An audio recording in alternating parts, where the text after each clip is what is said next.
Good morning, everybody, and welcome to Coffee and Football presented by BKCW. I'm your host, Blake Monroe, where I'm joined each and every morning by Bobby Burton and Jerry Hamilton. Tell us where you're checking in from, what you're drinking this morning. Obviously, get your questions in. We're going to get to those here in just a little bit. We also have a special guest today in Nick Redwine, who will be joining us here in just a little bit. And remember the national championship team. He's got a ring. That's right. More rings than we have, fellas, that's for sure. And guys, let's start with the portal. Not the best of news yesterday, so let's just recap that for folks that may have missed it. Yeah, absolutely. Texas losing out on Dominic Williams, the defensive tackle out of TCU that we followed so closely for so long and thought would be just a true fit for the Longhorns.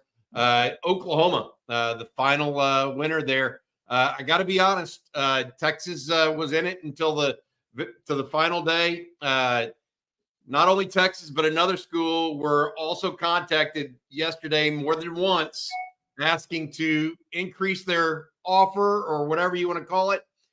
Texas did not budge. Oklahoma may have, or I don't know exactly what happened there, but the Sooners come out the winner. Longhorns just Jerry used the term yesterday, and I wrote this on Texas Football this morning. The juice may not just have been worth the squeeze, and that looks like what the final decision was coming out of Austin. So I think this for basketball, football, whatever you're talking about with each of these programs, whoever it is, you have to decide if the juice is worth the squeeze on these kids. I mean, especially here in the spring, the second opening after basketball season, this spring window for football, these programs have to make that decision. And look, I'm on record. Nothing changes my opinion. I think Dominic Williams is an NFL draft pick. I think he could be a second, third round type of draft pick. I think he should have an 8 to 10 year career if he does this thing right. I think he's that level player, that level talent. Nothing changes with the decision a kid makes anywhere, anytime on what you see in him as a player. Now, the programs have to decide, okay, is the juice worth the squeeze to them? One program may think yes, the other program may be different.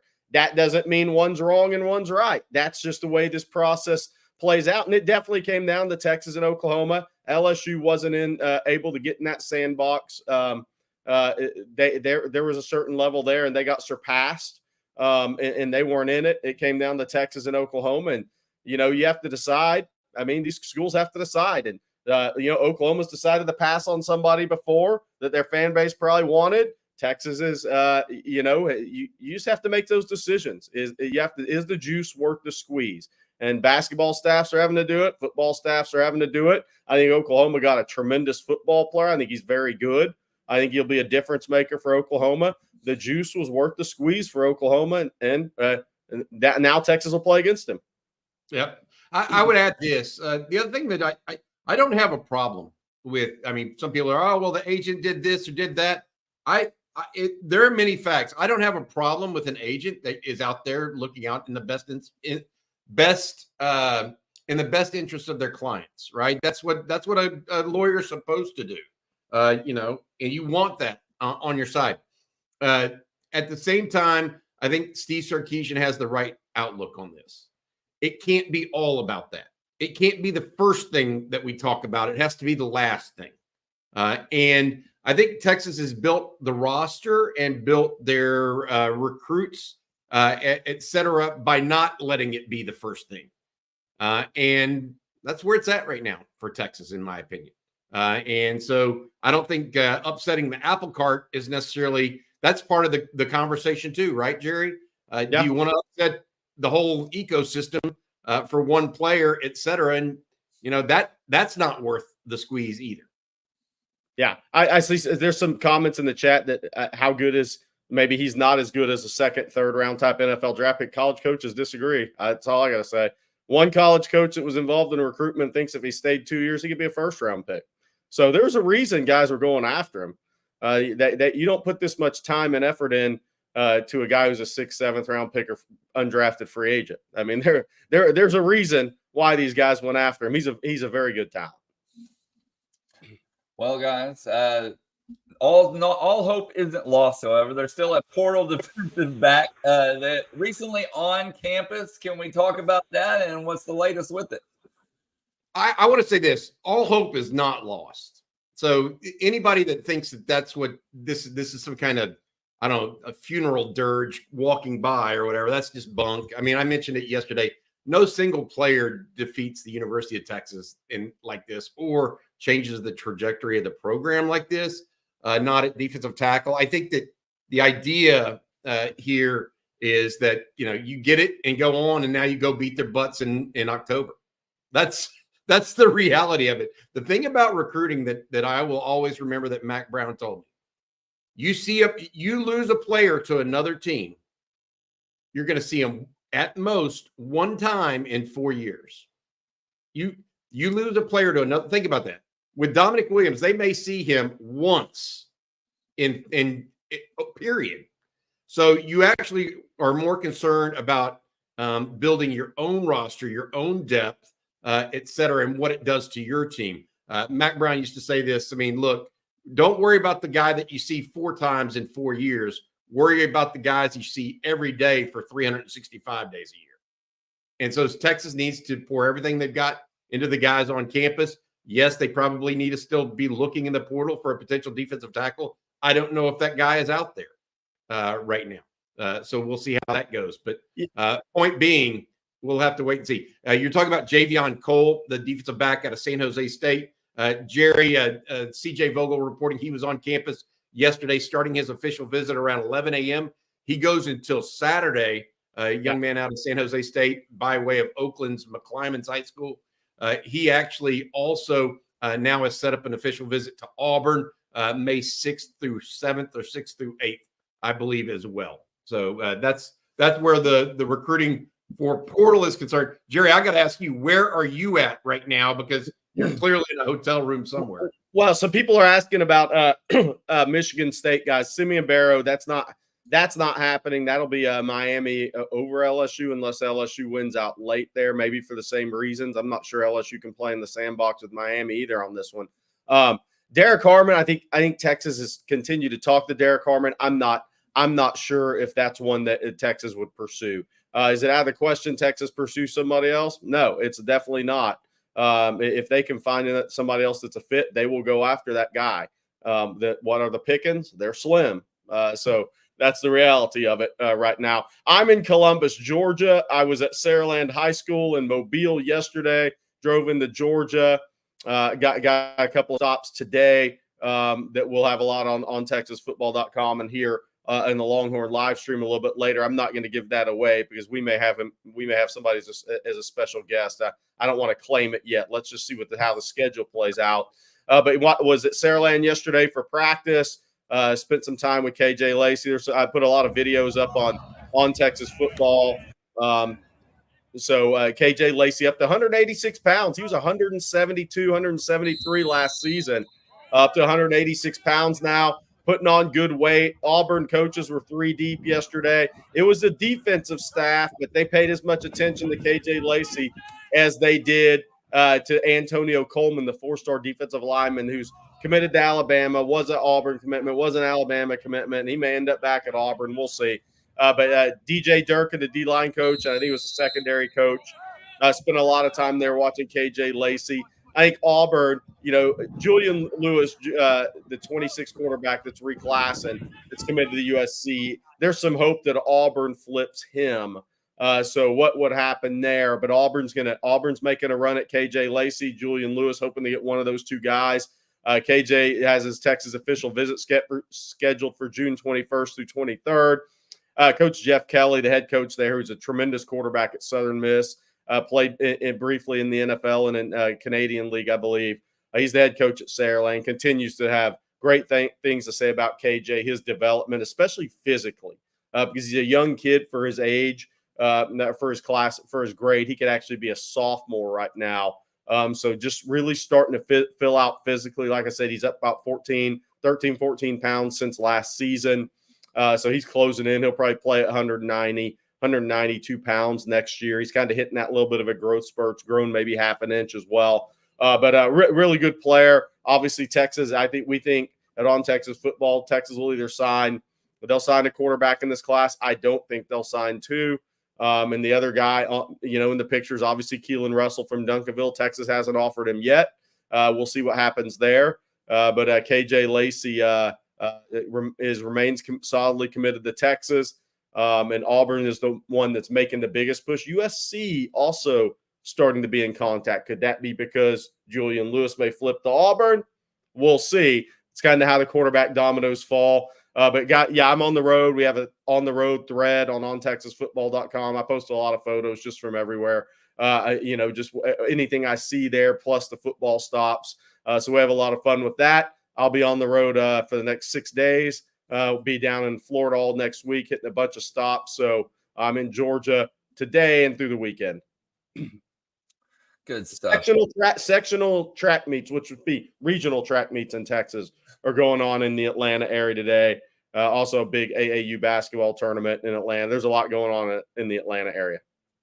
Texas State track meet is today and tomorrow. Started yesterday as well. I think 2A and 3A went yesterday, Blake and Jerry. Is that right? Yeah. So CJ Vogel will be over there at that. We'll be having news and notes from that as well. A lot of top-ranked players available, and we'll talk to media during the event. It's kind of different. The good thing about track meets, Jerry, when you go out to those, it's really easy because the kids have so much downtime. Yeah. They're not being watched over by, everybody every single minute. They've got, they got to go wait 2 hours before their next thing. And then the next event is literally, takes all of 10 seconds for them sometimes. Those are always good opportunities to get out and meet players as well. It's actually my favorite event within football recruiting, even though it's not on the field football. I love track meets for the reasons you said. Also, the football, not the head coaches, but the assistant coaches or the track coaches the majority of the time. So you get to talk to those guys about the kids. You get to see all the young kids. And it's a stress-free non-football environment. Like you said, those kids have a lot of time. They're actually even more talkative away from football field, away from football facilities. But it's also great. I love track with football kids because it's really the closest thing to digging into a guy's competitive natures you're going to find not on a football field, right? That you alone at an event, shot put, discus, 100 meters, whatever you're running. And there's the team relay events, but you see the competitive nature of these guys. And you see it. They're not covered by a helmet and a face shield. You can see expressions. You can talk to those guys. You can see the reactions to winning or losing. I actually like to see the reactions when guys come in second or third or fourth. How do they react to that? Because it tells you a lot. But those events are great. They're great for photographs, obviously, interviews, all that. But it's a great environment to watch these top athletes, of top football prospects compete in a different way other than football and talk to their coaches. Okay, guys, before we move on, Bobby, can you tell folks how they can escape the insurance trap with BKCW? Yeah, absolutely. BKCW is a business insurance. So if you have a small business, big business, whatever business, and you have an insurance company that works with you, make sure you don't get caught in the insurance trap. That's when a surprise budget increase happens at the very last minute. They don't actually, the insurance company you have doesn't really help you with your employee benefits renewal, anything like that, where you feel like, I just got nicked at the very last minute and wasn't really kept apprised of the entire situation all the way through. BKCW does its best to not have that happen. Operating out of their headquarters in Austin, Texas, and owned by a UT grad, BKCW uses a 5-step process to identify your business's weak spots, design a plan, execute it, and then this is what's really important. They monitor your situation throughout the whole year so that you can lower your insurance costs and effectively manage your company's risk. BKCW has already helped some of the most well-known companies in the Austin area in Central Texas escape the insurance trap, and it all starts with a free risk assessment. Go to bkcw.com or send an email to info@bkcw.com. Again, get yourself out of the insurance trap and into someone that will actually help you manage and alleviate the risk of your business. So somebody in the chat said we're slacking on the duck camp gear today. Maybe, but look, I just got to tell you guys this. The Manscaped Handyman goes on the road, baby. Everywhere I go, the Manscaped Handyman goes with me. There you go. I love these duck camp hats now, man. I'm all about them. Yeah. You know, I know what I'm getting my dad for Father's Day. I'll just put it that way. All right, guys. Well, our special guest is here. Jerry, I'm going to let you make the introduction while I bring him in. Yeah, so this is at the UT football alumni event the night before the spring game. Ran into Nick Redwine. Obviously played at Tyler Lee. Recruited by Mac Brown. Has a national championship ring. So I thought it'd be fun to bring in Nick Redwine. Talk to him, man, about the days playing, national championship ring, what he sees from Texas now, what he's doing now for the Texas fans. So, Nick, thanks for joining us today. Hey, Jerry, appreciate you all for having me on. Good to see everybody, and yeah, it's a great day. Great day to be on more. Thanks for joining us, Nick. I got to ask you first off, what are you up to today? I mean, that's always one of the things we like to hear about what former Longhorns are doing nowadays, post-playing days. Right. Well, thanks for asking that. You know, it's been a bit of a journey since graduating from the university, but I live in Hutto. I have a wife and 2 children, 2 girls, 11 and a 7-year-old. And currently I work in technology. I work for a database company. So that's what pretty much makes up my day. So hard at work. Obviously, Austin being the great hub that it is basically, we call it Silicon Hills, right? So it's not Silicon Valley, it's basically Silicon Hills. So, yeah, been doing that for a while, been in the tech industry for a while. So really just hanging out. And I wanted to get to a place where it reminded me of East Texas, because I call it going behind the pine curtain. And Hutto was landed in Hutto, and it's probably soon to not be such a small railroad town, because we got the big Samsung semiconductor plant going out in Taylor, which is about 7 miles down the road. And so, of course, infrastructure is not supporting this many people coming here, but all in all, it's a cool place to be. Hey, Nick, when we were talking, it really struck me that, you know, look, you were part of one of the arguably the best Texas team of all time. Some people would argue, some people wouldn't. Definitely part of the best game of all time, right? And then Texas had the downtime, and now Texas is back to being one of the top programs in the country. It kind of take me back to when you were recruited by Mac Brown, because that was really when Texas was starting to rise again. Mm-hmm. You went through that process and you saw Texas get to the top of the mountain, right? You were part of that. So kind of take me back through that, and then kind of to where Texas is now, what you see from Texas now.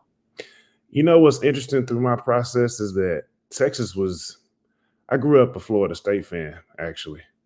And the main reason was like, I just love you and Rod Favors. You and Rod Favors. Yeah, I still do, right? But going through that process, I mean, it's Texas. It speaks for itself, right? First class, everything. And the standard was just so high. I would say light years above everywhere else. And, you know, there's not a Texas A&M or a Texas Tech or any abbreviation or any type of add-on that you have to do. It's just Texas. And so going through that process, you understood very early, especially with Coach Brown recruiting you, that, hey, this is a different place. It's just a different place to be. It's a different level of football in a standard here. So I say standard a lot because we, going into it, had so many talented individuals that were a part of Texas already. And we were kind of in a spot, I guess you could say, similarly prior to when Coach Sark was coming in. Like, we were so close. And I remember coming in, and we had lost to OU really bad that year that I was coming in, or not the year, my freshman year, but the year before, prior to. But you could tell that there was a few pieces that were missing. And then those pieces started to come together, and we were a very player-led team. And so a lot of things, even me being able to talk to the current staff here now, it sounds like they're getting more towards being a player-led team. to where coaches don't have to intervene as much. And when that happens, special things start to occur. And it's been great to see the elevation, to see the ascension of the program, because it's been a tough, 10, 12 years. Yeah, it's been a while. What do you think? Let me ask you this, as it relates to some other things, Nick, and what you're talking about there. Texas in those down years, you saw them, we all saw them. What were you thinking was what was the missing ingredient, in your opinion, during those years? We didn't really pass the eye test in, like, when we had those down years. And what I mean by the eye test is that, okay, when a team is so good, and I know Coach Sark talked about depth, like, when I look at the team, when I was looking at the teams when we were down years, it was like, man, it was like, okay, we have maybe a few guys. Like, okay, they passed the eye test, but then they also, could go in a dark alley with you if you need. Yeah. I see so much depth now. I see so much depth. I mean, you got the ones, the twos, and the threes that could essentially play anywhere in the nation. But the depth was there. And I even feel like, and I'll just go on record and say this, even when we were there, I felt like we didn't tap into all of our depth that we had. We typically, would be maybe one or two deep at some spots, but like, I feel like now, even with Sark, like, there's people that I feel like a 3 deep, and even in some areas, maybe even 4 deep. So I feel like collectively, that was the glaring moment, just not being able to see the depth. But now I see that now with the team that Sark is putting together. Got it. Speaking with Nick Redwine, former Tyler Lee. Is it legacy now? Is that the new thing? Yeah, it's legacy now. Yeah, it's legacy. Totally looks different now. I mean, Tyler's growing, big time. That's for sure. Good stuff. Hey, Nick, I had one other question for you. I know Jerry's trying to get something in here too. Sure. You look at the team now, and you talk about the strength, but you were a defensive player, at least coming out.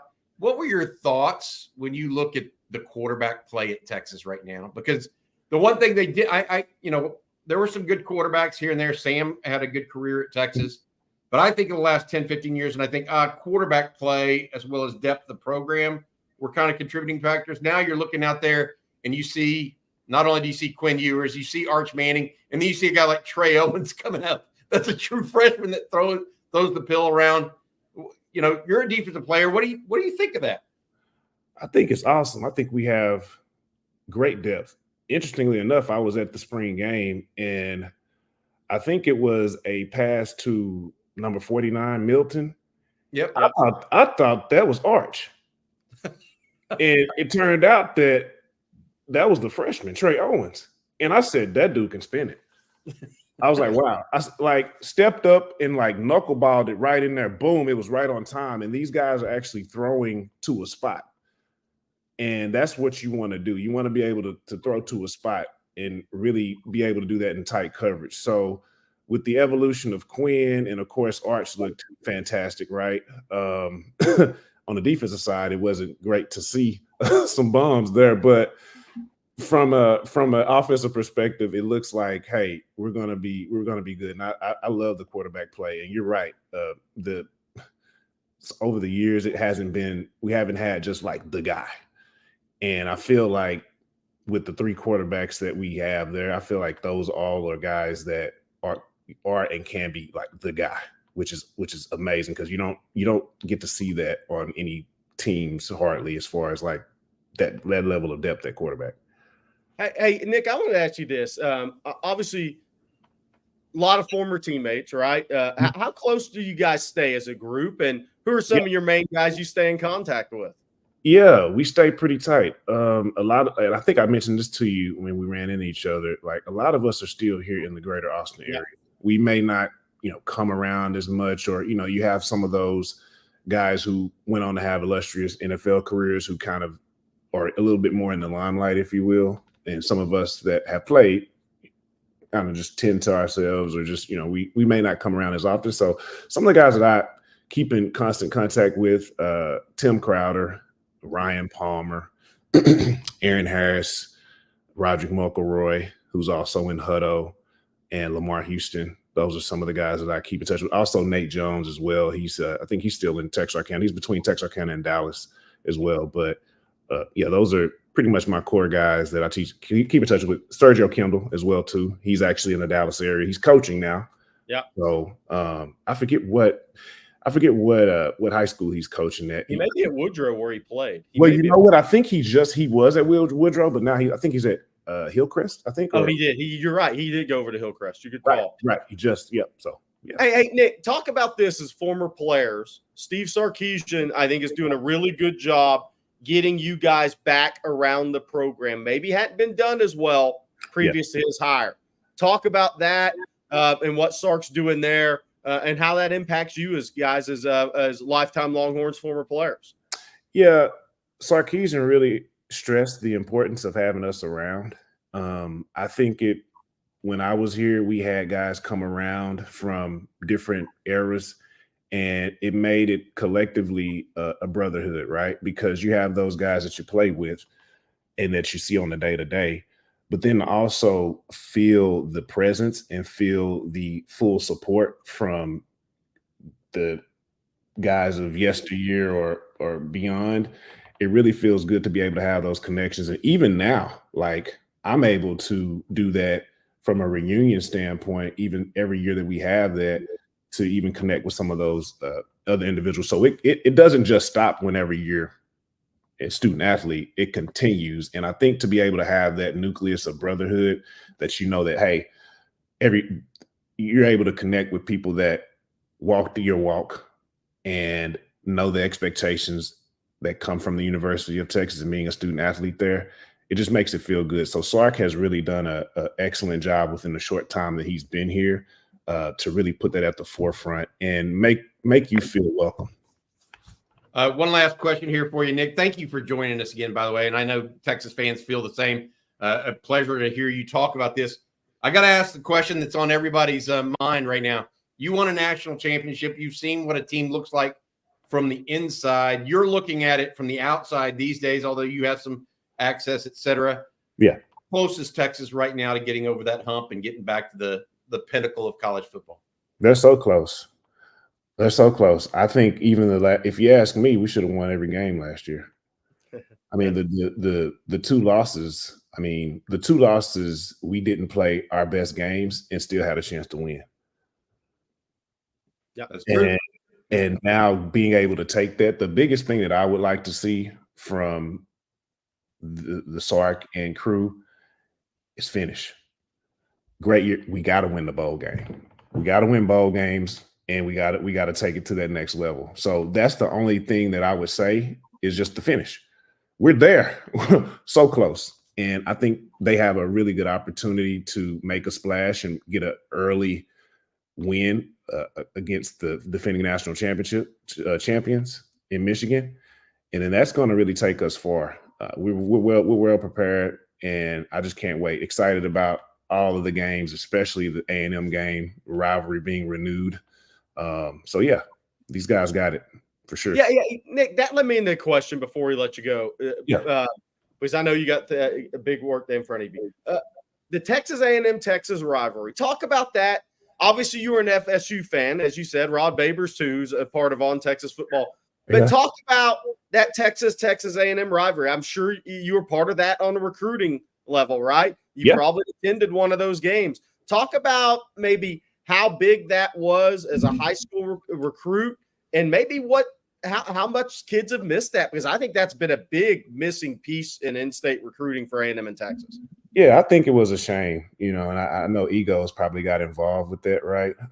Kind of politics, if you will. But growing up, or at least just when I was getting recruited, because it came down to Texas and Texas A&M, believe it or not, for me, a lot of people from Tyler, specifically from my school, but then also just in general, typically would go to A&M for whatever reason. And I had a bunch of buddies that would go to A&M as well, too. And so that's kind of where we parted ways. I was the only one that really went to Texas. And I know there was some other individuals behind me from Tyler that came through Texas. But yeah, I think it's amazing. I think it's great for the state of Texas. And I believe that's what's missing. And we're excited for it. I think it is it's just what college football is supposed to be. Yeah. And that game there is just one that gets you really excited. And it's amazing that they're going to bring it back into the fold. And hopefully it does not change and it stands the test of time. So, all right, that's Nick Redwine, a lifetime Longhorn, and has a national championship ring somewhere there. I'm sure. You ever break that thing out? You ever put that thing on or what? Every once in a while. Every once in a while, I'm feeling a little spicy. I'm feeling a little fancy, So yeah, every once in a while I do it. The one that's most important to me, though, guys, is a T ring. Yeah. I obviously my career didn't go as anticipated with injuries or whatnot, but I left with something. And football is a small part of of my life and who I was, and it's not who I am. And at the end of the day, loving husband, great father, and just to try to be the best human I can be. That's awesome. That's awesome. Thank you very much. Thank you, Dick. Thank you, guys. Have a great day. Hook 'em, man. You got to give us a hook 'em on the way. There you go. That's Nick Redwine. Yes, sir.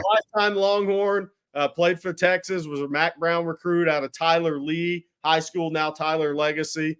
But Nick, as he said, he came down to A&M in Texas. I ran into him before the spring game there, and I said, man, we got to get some guys like this on.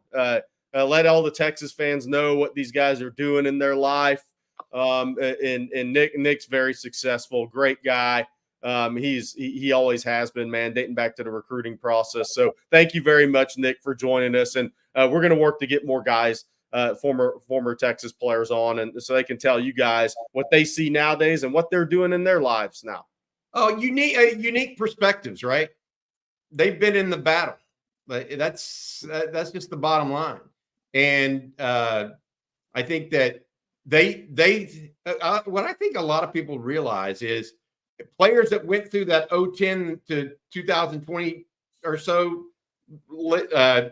era, they are upset about how they performed in some ways and how they came up short. Guys in Nick's era, they see that too, and they feel for those guys because they've been in their shoes, and it just speaks volumes. I also think that a guy like Nick, very articulate, really talks well and in a way that is relatable and gives everybody a sense of what you can become at the University of Texas.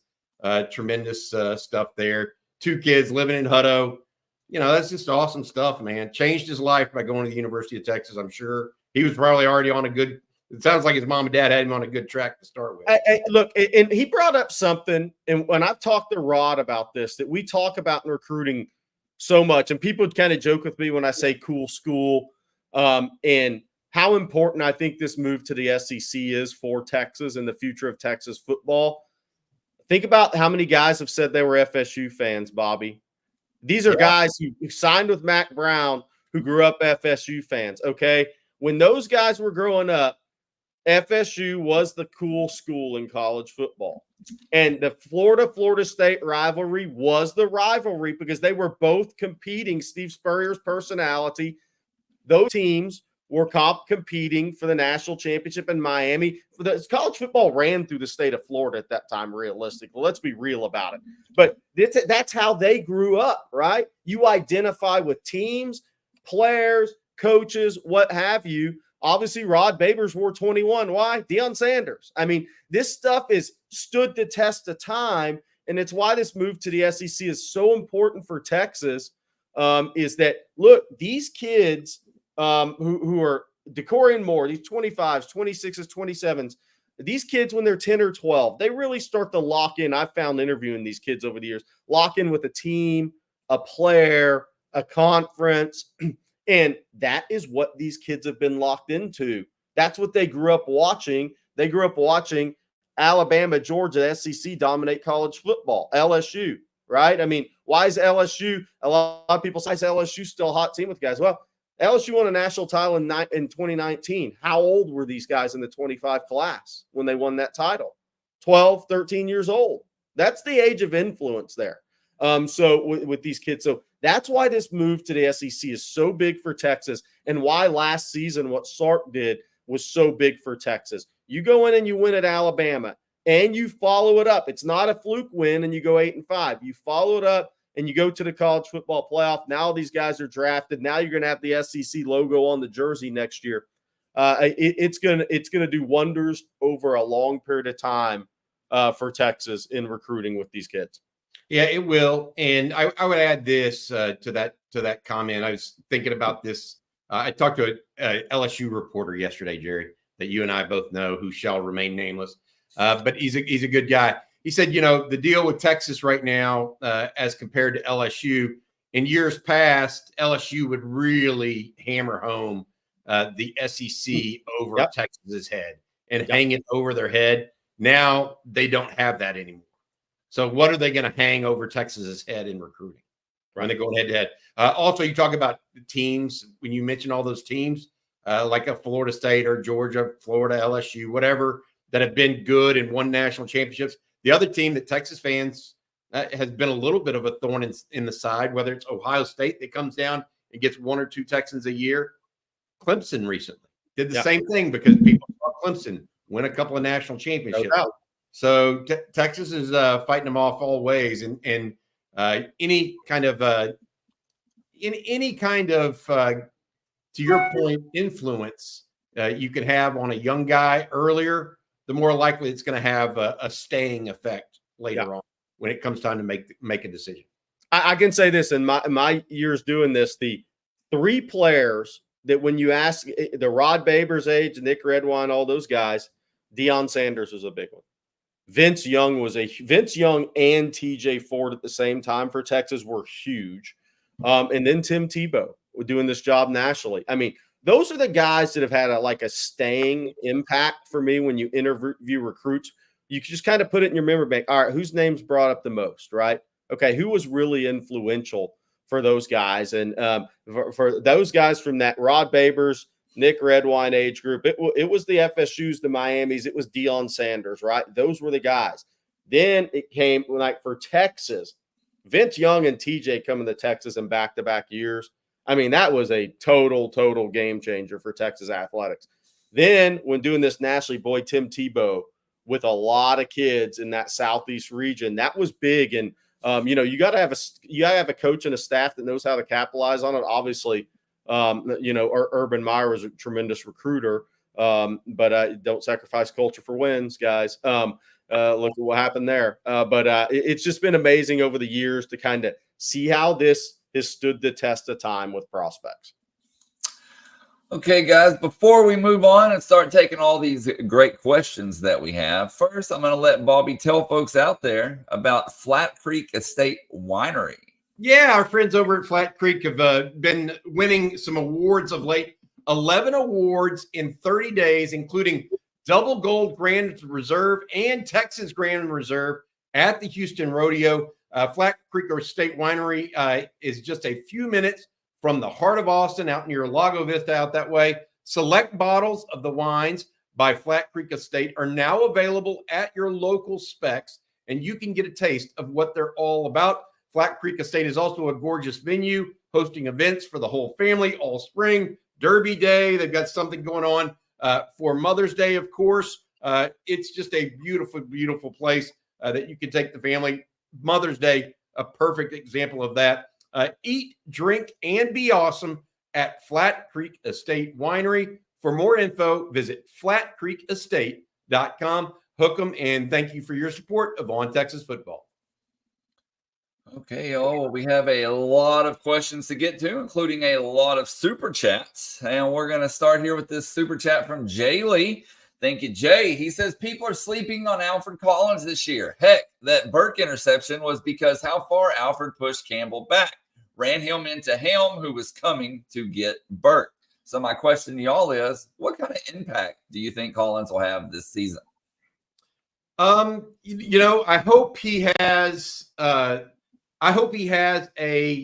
Tavondre Sweat-like season. And I mean that not from, he's a totally different type of player than Tavondre, right?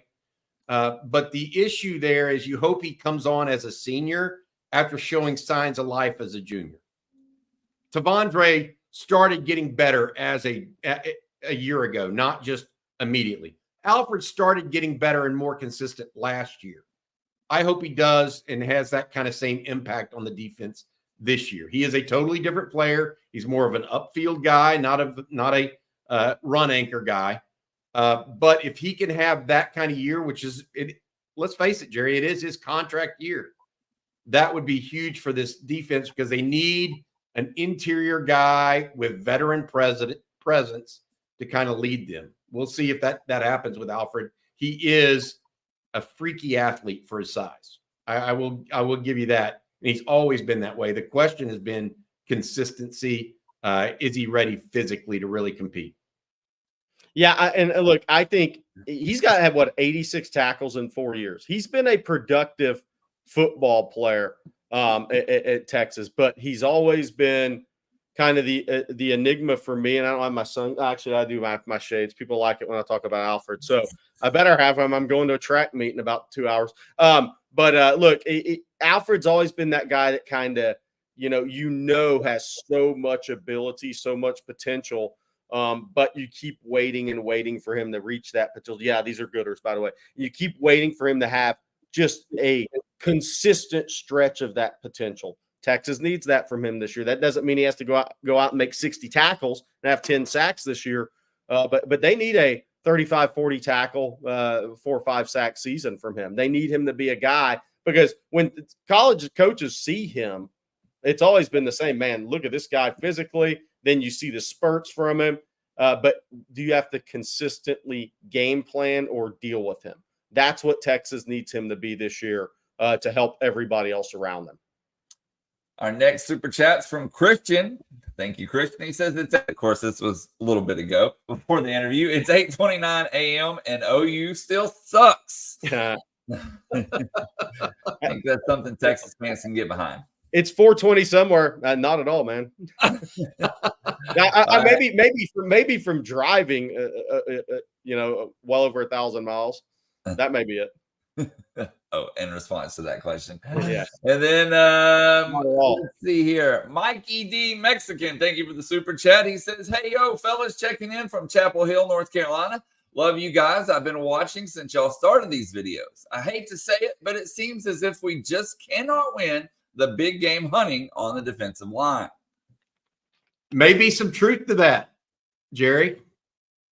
Maybe some truth to that. I don't know, though, that I would here's my thing, and I would caution to say this as it relates to Dominic Williams.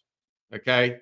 Do not make any I think we went over this, and I know a lot of people have joined us since we started this, Jerry, so perhaps we should go back over it.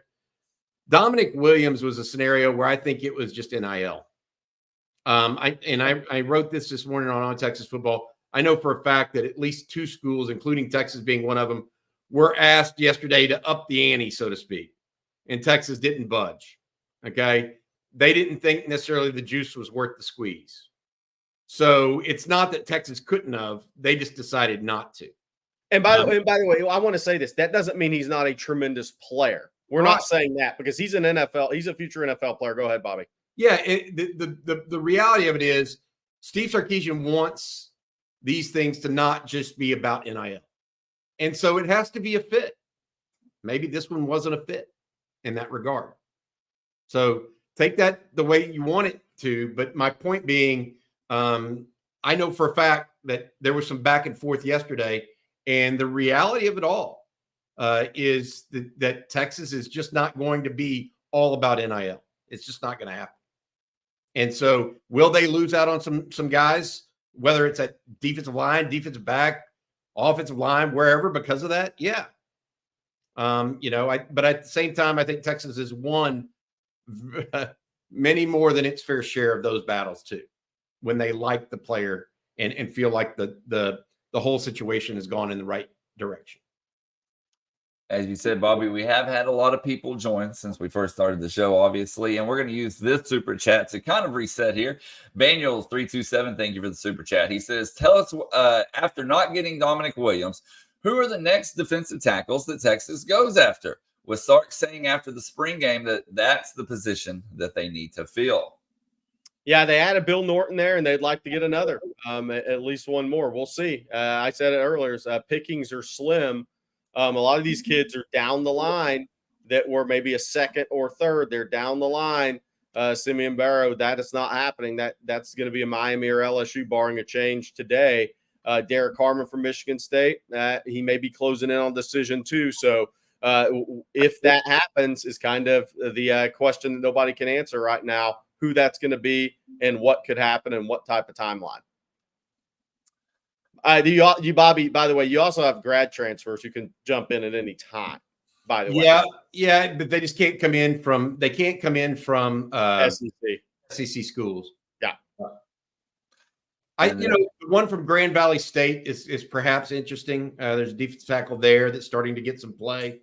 Also Derek Harmon, the big defensive nose tackle out of Michigan State, although I think he's probably going to be off the market here pretty quick. We'll see if there are others. Right now, there's none that I can just point to and say Texas is definitely going after this guy with everything they've got. And one of the other things that we mentioned at the start of the show, guys, was Javon Cole on campus. And we have a couple of questions regarding that, so we'll talk about that as well. Zane Petty, any update on how the corner from San Jose's visit is going? I'm excited about him. His high school film was awesome. Yeah, I like the kid. Look, the San Jose State staff, the head coach obviously now at Arizona, they think the kid's got a future in pro football. What level that is, that remains to be seen, right? But really good player, naturally has really good ball skills, good feel for making plays on the ball. And so we'll see what happens there. I think, starting this process, I think Texas is probably considered a team to beat. Now, if he goes and makes that visit to Auburn, we'll see what happens a week from now. And then Marty wants to know, what is the confidence level that Texas can land Cole? I think it's a high confidence level, but look, this is a recruit that he was kind of popped in. He's off the radar, right? This is not a guy that people knew really outside of Cal Poly fan base, Mountain West fan base, right? And even those people had to really follow it close outside of San Jose State. So this is one that's really new to the Power Four teams, and a lot of them have tried to jump in. I mean, he's had a lot of offers, but Texas and Auburn feel like that's what it's going to come down to right now, Bobby, unless somebody else jumps in here in the next few days. Yeah, I think that's the case. Some people have asked us also, Jerry, about Isaiah Hamilton, the corner out of Houston. Texas has not shown much interest there at all at this point. I think they like Javon Cole a lot. And we'll see where it goes, but Texas and Auburn, the two teams expected to be in there. How is the visit going? I have not heard how the visit is going. He got in at 11 o'clock yesterday, has been there all day yesterday, today, gets gone. He's leaving Austin on Saturday. So it's through today into Saturday morning. And a few other super chats that we need to knock out, fellas. This first one from Jack. Thank you once again, Jack. He says, Jerry, you're obviously a Texas fan. How do you maintain your distance with these young recruits? I feel certain that some of them have to ask you for advice. Yeah, look, so that's a great question in this business. And I'll say this, never you get asked many times, whether it's a parent, kid, somebody, where do you think Johnny should go? And I said, not my life, man. It's not my decision. It's not my life. That is y'all's decision.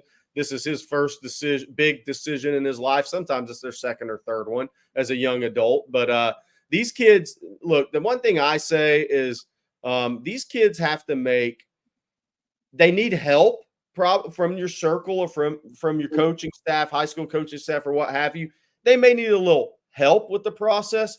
But the one thing I've always maintained about recruiting is now it's different in the portal with these transfers in college to college. That's different. That's a little different. I'm talking high school recruiting here. Is these guys need to make the decision for themselves, because the one thing I'll say, the one thing you learn in this business, and I think it's like anything, is and I'm not talking about me and anybody in my business. That's not what I'm talking about. I'm talking about people in a kid's life. If you push a kid to a certain school and you maybe are the reason a kid goes to that school, if things don't work out, who's he going to look at and say, hey, man, this is not where I wanted to go. And you told me to go here, and this didn't work out for me. I'm big on these kids making their own decision. And I think some kids need some guidance and some help through the process from their family or high school coaches at times, but they need to make their own decision because they're the ones that are going to walk it every day and deal with the adversity every day and be in fourth team and trying to work their way up to third team and having to wake up and go to class and workouts and do all this stuff. These kids need to make their own decision and then deal with the adversity of their decision because there's going to be adversity in college sports for these kids. Anybody that pushes these kids to a school, when adversity hits and they leave, who gets blamed?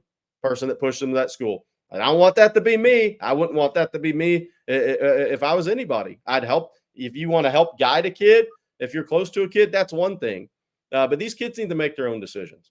Yeah, Jerry, I can't tell you how many times when I was doing this back in the 90s and early 2000s, probably I got asked, oh, where should I go to school? Or what do you think? And you just bite your lip. Yep. I mean, even if you have thoughts, you just like, look, man, you got to figure all this stuff out. I can't tell you how many different times, people would say, well, this team's telling me I'm a running back. And this had nothing to do with Texas, by the way. It could be because I cover recruiting nationally. Yeah. It could deal with Florida and Steve Spurrier versus Bobby Bowden. For example. And the reality of it is that you just have to sit back and listen and be a fly on the wall a little bit. And you're not there to help guide the player. You're there to report on the process, not become part of the process. That's right. And frankly, I think that somewhere in the mid 2000s that got lost in the shuffle. There were some instances where, some people got, reporters were influencing outcomes because they weren't really reporters.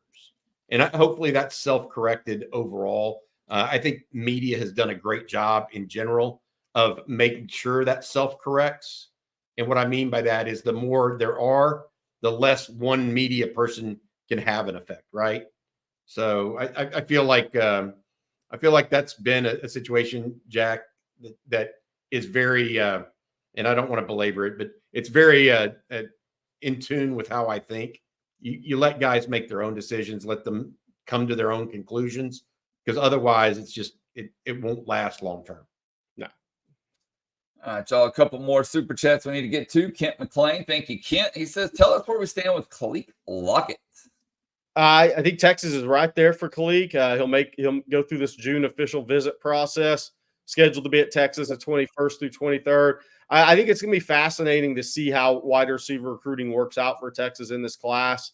There's been talk earlier it was going to be 3. Now it could be leaning to 4. So it could be 3. It could be 4. It depends on if you get, Texas isn't reaching for anybody, right? So it's going to come down to, look, there's a number of official visitors that I think are going to, where the 3 or 4 going to come from. And that's DeCorian Moore whenever he announces his date, right?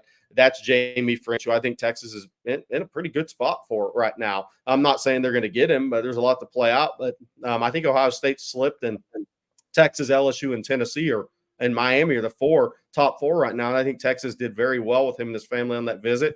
Kelshawn Johnson, Khalik Lockett, Marcus Harris from Modern Day. Texas has a lot of talented receivers coming in, and I didn't mention all the guys that have official visits. But then what's interesting this week, and thing we talk about the spring evaluation period, they're watching Dallas Wilson at Tampa Tech, the Oregon commitment. So Texas continues to go see the guys who they think are the very best in the country and take swings at those guys. Dallas Wilson says he's going to visit. If he visits, it would be during the season.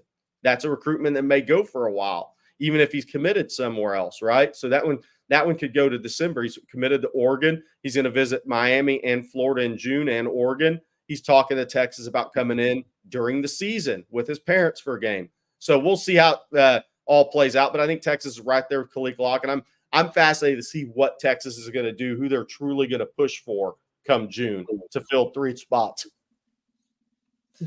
And then we have two super chats. But first, Nate Russ, I saw you put one in. No question with it. If you'll send it normal, I will fix that to you, and then we'll get to it. But it's 420 somewhere. It says, thanks for all your hard work, team. And Jerry, that much driving will give you a hangover. Regarding big game hunting misses, Sweat and Murphy weren't big game hunts, and they ended up being okay. Hook 'em. I just want the allergies to take a break with me, man. It's been a butt kicking for the last month. But and being in Georgia doesn't necessarily help that. Yeah, I mean, look, this is the thing. On defensive line is a developmental position, and it's always going to be. Everybody wants 5 stars, but it's a developmental position. And the thing that I always say on defensive line is you have to recruit guys to a certain talent level, but it's a developmental position, and it's always going to be a developmental position because guys who are the really good athletes, they win on quickness, Bobby. There's guys who just went on a bull rush. But those guys need physical development and a lot of technical development coming out of high school. And it takes these guys time. I mean, just think about how long it took T'Vondre Sweat. I mean, and some guys it takes them longer to realize that potential. You hope Alfred Collins realizes that potential this year that he has. Then there's guys like Byron Murphy who come in, pretty much a buzzsaw, right? And he's undersized, and people told him he wasn't good enough. He's committed to Baylor. Texas flips him. He's 6'2", 280 when he commits to Texas. Now you see what he's become in 3 years. But there's still a lot of development in that process. So, if you can sign a 5-star guy in every class or two on a defensive line, great. If you sign a bunch of 4-star type of guys who have the right mentality, I think this too with D-line coaching, it's because the motor, I think, is the key for these kids, the next level. There's a lot of guys with talent, but who has the real motor and the want to? So your D-line coach has to be really good at getting that out of him every day. And that's a big part of these guys maximizing their potential. I think it's a different position in recruiting. I think it's a tough position to coach. But I think when you have the right mix, man, good things happen. And then our next question comes from Phil McIntosh. And Phil says, do you guys think Texas rotates defense too much? I think at times last year they did. I don't – these guys aren't immune to criticism or constructive criticism. I thought that they did at times. And I thought that particularly early in games, they did it at inopportune times. And probably the biggest one, if I had a singular criticism, it's that they would make wholesale changes together. So it's one thing to have new linebackers in the game, but you're also putting new linebackers and new safeties and new defensive tackles in the game at one time. So you went from your first team to really your second team, right? That would be my larger criticism. At the same time, what did they go? 11-1 in regular season, 12-2 overall. And it's hard to sit here and pinpoint, say, and nitpick and say they did it too much. There are small tweaks I would make if I were there and I'm sitting there looking from a major game strategy. I don't think you necessarily put in your backup defensive tackles with your backup linebackers with your backup safeties simultaneously. That makes your up the defense, up the middle defense susceptible, and that can get you in this conference. It will get you. All right, and then we got Nate's super chat real quick, so I'm going to ask you all that. Thank you, Nate, for the super chat. He says, what team will you guys miss playing in the Big 12? For him personally, it's Baylor because his wife's whole family went to Baylor. Second is Oklahoma State because of Mike Gundy. So what team would you guys miss, or are you guys going to miss? Well, I mean, Bobby's going to miss Texas Tech. No. Y'all want to know my true, honest answer on this? None. Yeah. I mean, I'm not. I knew when Arkansas left in the 90s that I thought I would miss that a little bit. I knew when A&M left that I would miss that a little bit. That it pissed me off, but I knew I'd miss it a little bit. Baylor and Texas Tech and TCU, Houston. And I'm trying to say this the right way. they were always the ones that weren't trying to be on the same level as Texas. They were the ones trying to make Texas their biggest rival when Texas wasn't going to be, right? And so they had this different outlook about Texas that I didn't necessarily think was right. I will say this: the one thing I would have missed if I were 12 years old again is I grew up in Houston, and so I would get to see Texas play either Houston or Rice in Houston once a year. If I grew up in if I would have grown up in Dallas, the same situation, except they still get the Cotton Bowl, right? But it would have been Houston, and it would have been SMU and TCU. I think that's more of a thing. Like if you can go out if you live in West Texas, you can go see Texas play in Lubbock once every other year. That's not going to happen anymore. I don't have any longings to play those other schools like I did the other ones. Hey, Bobby, I got a question off the piggyback off of that. Have you been to all the SEC stadiums? Is there one you can't wait to go to? I haven't been to all of them. I haven't been to Auburn. I've been around the Auburn Stadium, but never for a game. That one's going to be good. I really enjoyed. I've been to a couple games at LSU, Alabama, obviously, Florida. I've been. Yeah, Tennessee. same. I've been. I was going to say an underrated one. I think Auburn is an unbelievable home field. It's underrated. At South Carolina, I went, but now this is when the Spurrier was coaching, so maybe it was a little different when Lattimore and Clowney and all those guys are Stephon Gilmore running around. But that was a very underrated home field advantage. So I think for the Texas fans, Jordan Hare, Ryan Nelson's mentioned that before. Jordan Hare's great. One of my best buds in this business, totally agrees with that. He covered him for years. But yeah, I think I've been to a game at Tennessee. Actually, it was when Will Muschamp was coaching Florida and they played at Tennessee. But that was a great experience. I know Bobby's been there, but I think Auburn, for the Texas fan base, that the ones they may not be thinking about or haven't been to, I think Auburn and South Carolina are going to grab their attention a little bit. Yeah, my first game at Tennessee was actually Peyton Manning's last home game as a senior for Tennessee. I would say that for Texas fans, the best one will be if they ever play LSU at night. I'm just gonna, because I've seen a night game there. It's awesome. It is truly awesome. It's going to be an easy drive typically for most Texas fans, just going over to Baton Rouge. Florida is an interesting game. Florida, I think Florida, no offense to Florida fans, they think their stadium's really loud, and it's really not.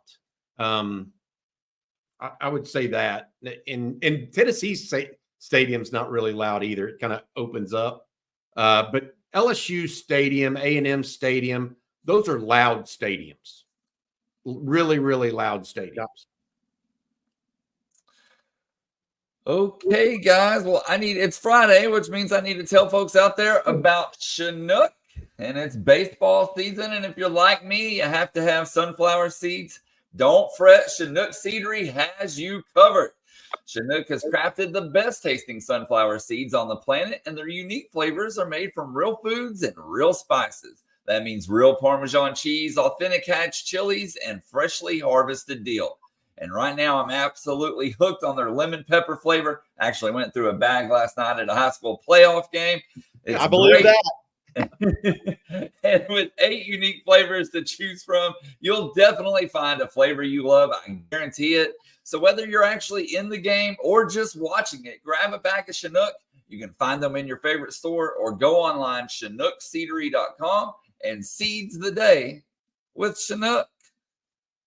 So, hey, Blake, where's the baseball team at this week? What's going on with them? Yeah, so we are hosting Oklahoma State here. I'm going to bring up the standings. As you guys can see, Oklahoma in first place in the Big 12 with a 15-6 conference record.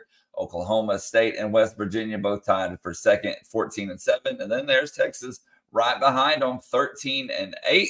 So a series win here would be huge. Oklahoma State, not the best team on the road. They're 9-8. in away games. So you know where you never want to be? Sandwiched in between West Virginia and Cincinnati. That's called Kentucky. Woo! Oh, man. Hart Stoops tried to get out of there, but the Aggies turned the plane around. That is the Appalachian Mountains right there, baby. I've made that drive. So Oklahoma making the trip to Texas Tech this weekend. As you can see, Texas Tech way down there. But the good news is they're really, really good at home. They're terrible away. So Texas fans need to root for Tech this weekend, as much as it'll probably pain a lot of them. But a series sweep or even a series win would go a long way for Texas. You also need Cincinnati to take at least one game from West Virginia as those two teams square off this weekend. And then, like I said, Texas, a sweep would be huge. Even 2 out of 3, just get the series win. But more of the same old for Texas this weekend from what I hear. It's going to be Grubbs on Friday, Whitehead on Saturday, and then LBJ on Sunday. Luckily, the Bats have been on fire.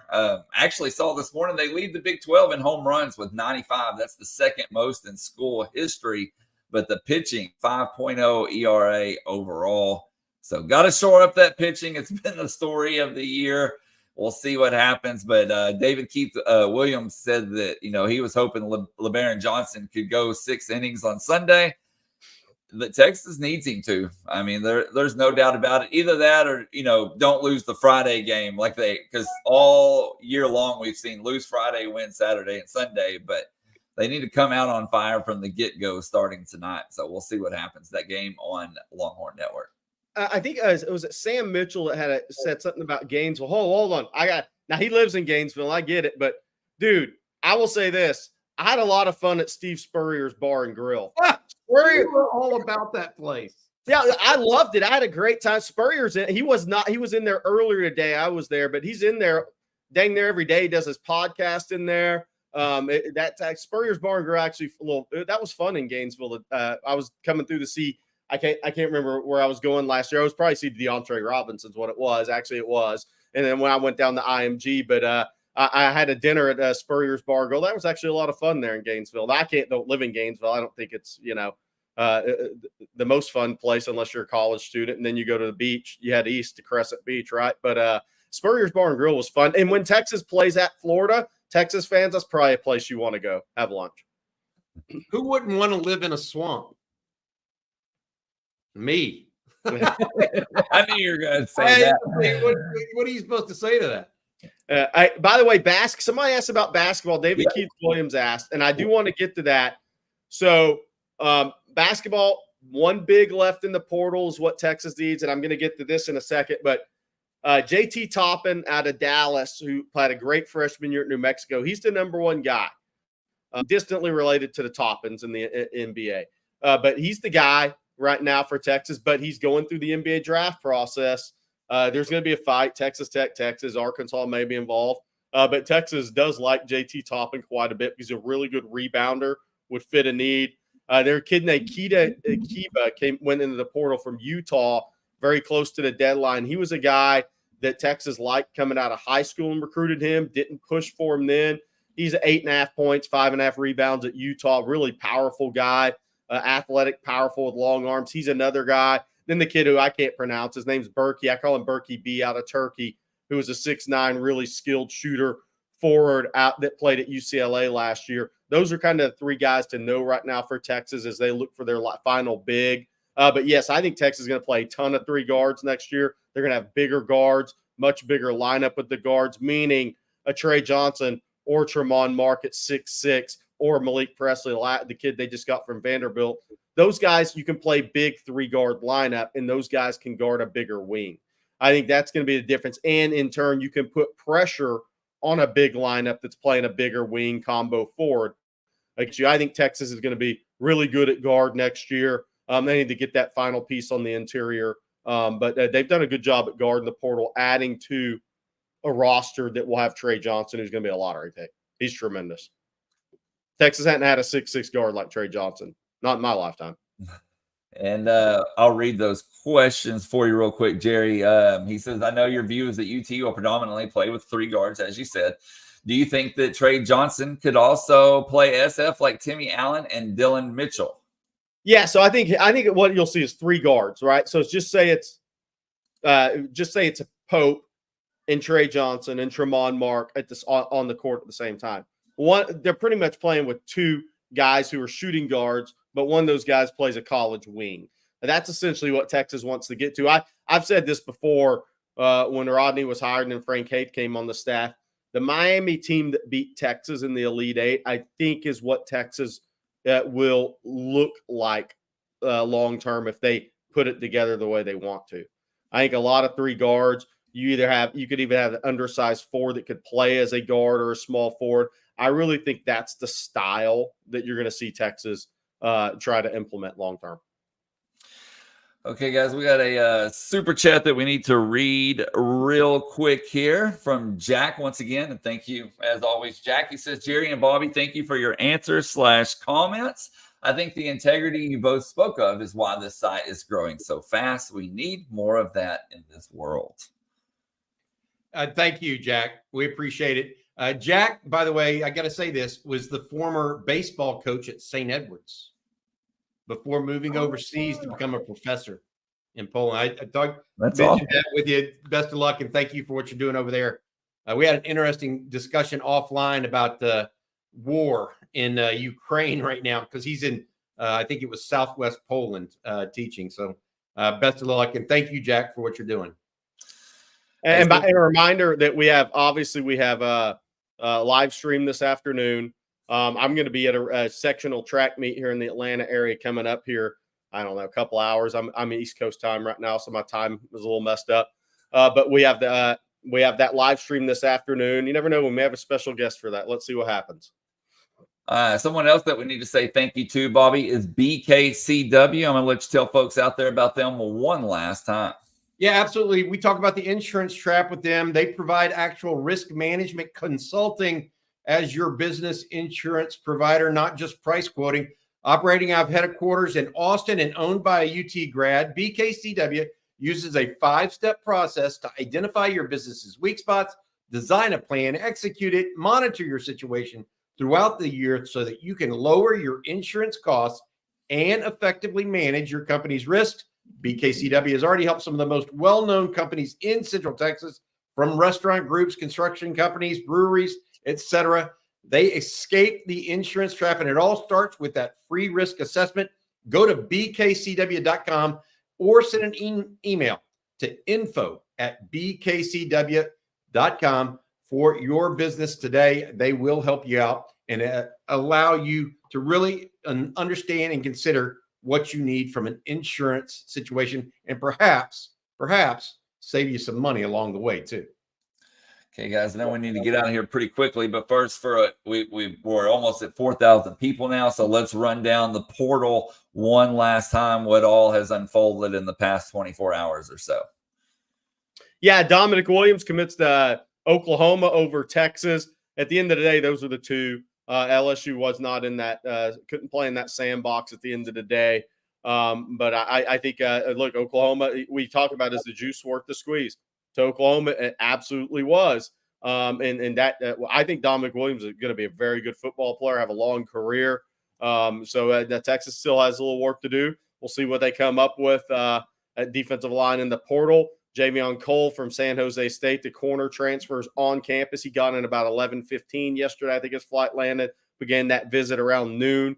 He will be at Texas and leave Saturday. He's got a visit scheduled to Auburn as well. We'll see how long the process goes on. I think starting the visit process, Texas is considered the favorite. But then if you go on and visit Auburn after this, and who knows who else tries to get in on this in the next couple of weeks.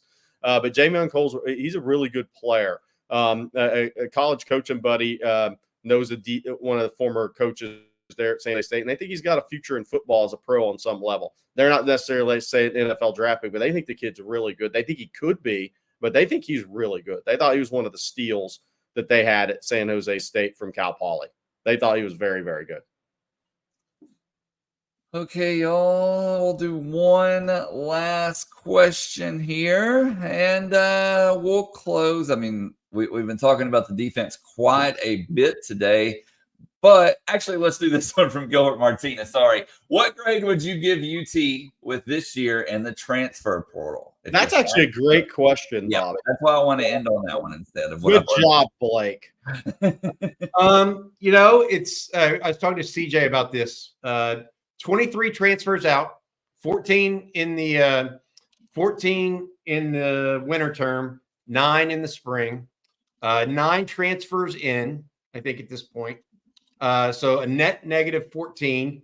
But how many of those transfers out genuinely hurt Texas? Maybe 1 or 2. Really, I think 3 potentially in Terrence Brooks, obviously the cornerback. Although I think that was a mutual decision. So let's say that. But then Austin Jordan and Billy Walton, those are the only ones that I think really hurt Texas. Meanwhile, they added Amari Niblack, Isaiah Bond, Matthew Golden, Bill Norton, Tia Savea, Andrew Makuba. Who did I miss? The point being, net positive, in my opinion, in the portal.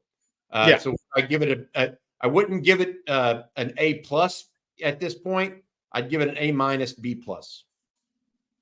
I'm in the same place. I think A- is where I'd go with that. I think, look, there's a bunch of future draft picks came in. I mean, Isaiah Bond, Nye Black. We'll see what Matthew Golden. I don't think Texas fans have seen Matthew Golden healthy in a Texas uniform yet.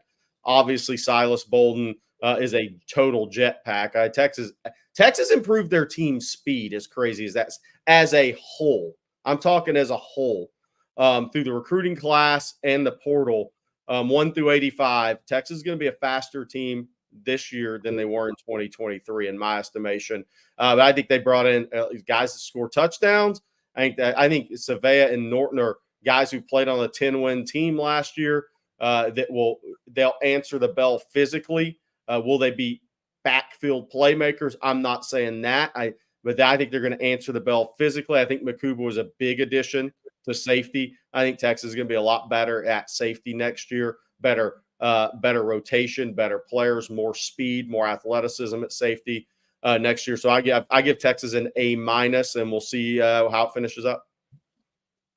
Okay, y'all, that's going to do it for today's episode of Coffee and Football presented by BKCW. We want to thank them for always sponsoring our Friday show, along with Flat Creek Estate Winery. Be sure to check them out as well. And we need to thank Nick Redwine for joining us. If you missed that great interview, be sure to go back and watch it or listen to it on Spotify, Apple Podcasts, whatever medium you want to. But great stuff there. We can't thank him enough for coming on today's show. And we can't thank you guys enough out there for joining us each and every day. We appreciate it. And all the super chats. If you haven't already, be sure to hit that like and subscribe button, ring the bell so you're notified anytime that we go live. And then, Bobby, real quick, I'm going to let you tell folks out there about the OTF OG over at ontexasfootball.com. Yeah, absolutely. We've had just a tremendous response to this, and we appreciate it so much. I think the community at On Texas Football is just growing. And we appreciate that. Please come be an OTF OG with us on our website, ontexasfootball.com. Go there, use the coupon code OTFOG, and you get $20 off an annual subscription. So instead of $59, it's $39 a year. Again, use the code OTFOG. Look, Jerry's there, CJ, myself, Blake, we're all writing articles each and every day. A lot of people want to know about what's the latest on Javon Cole, et cetera, any kind of recruiting news.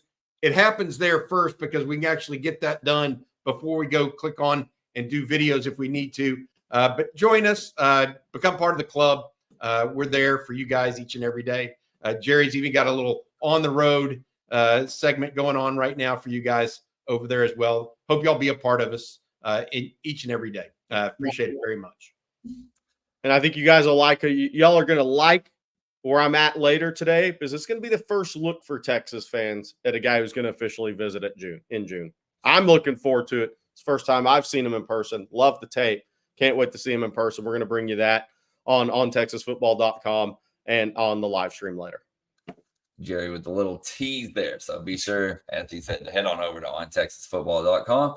And hope you all have a great weekend. And for Bobby Burton and Jerry Hamilton, I'm Blake Monroe, and we'll see you Monday morning. Hook 'em.